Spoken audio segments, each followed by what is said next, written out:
Music మీద ఇంట్రెస్ట్‌తో cinema ఇండస్ట్రీకి రావడం వరకు ఫైన్. బట్ ఈ మ్యూజిక్ మీద లైక్ లెర్నింగ్ గాని ఇవన్నీ ఎక్కడ?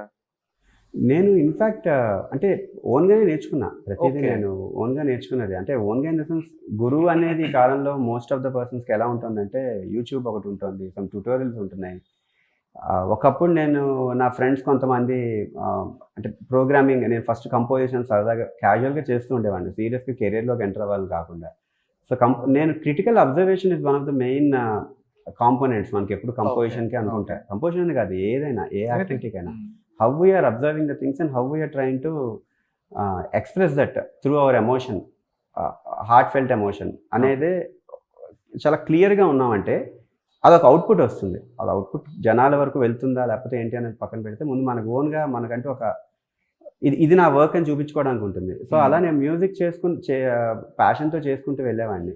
సో, నా ఫ్రెండ్స్ ఒకళ్ళిద్దరు అలా మ్యూజిక్ మీద ఇంట్రెస్ట్ ఉన్నవాళ్ళు, వాళ్ళు ఇలా MIDI programming this sort of stuff అంతా స్లోగా వాళ్ళ నుండి చూస్తూ ఉండేవాడిని. సో, స్లోగా నాకు మైండ్‌లో imagination end of the day what we are imagining and how we are expressing through the voice or any instrument. So, ఆ నోట్ ఆ 88 కీస్‌లోనే ఎవ్రీథింగ్ ఈజ్ డిపెండింగ్. ఏ హ్మ్. రకంగా ఇప్పుడు ఏ రాగాలు తీసుకున్నా కూడా రాగం అనేది నేను ఒక స్నిప్పెట్ కింద అనుకుంటా.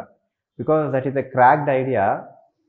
అక్కడి నుంచి ఏ ఐడియా కానీ మనం ట్రై చేస్తున్నా, ఒక కంపోజిషన్ ట్రై చేస్తున్నా కూడా అది జనాలకి అవేర్‌నెస్ క్రియేట్ చేస్తూ ఉంటుంది. ఓకే. సో, అలా మనం ఏం చేస్తున్నా కొన్ని రాగాలు బేస్డ్‌గా వెళ్తూ ఉంటే తర్వాత రాగాలు బేస్డ్‌గా నేర్చుకున్నా. అది వేరే మామూలుగా ప్రాక్టికల్లీ అబ్జర్వేషన్‌తో నేర్చుకున్నవన్నీ ఓకే. ఉన్నాయి. ఓకే.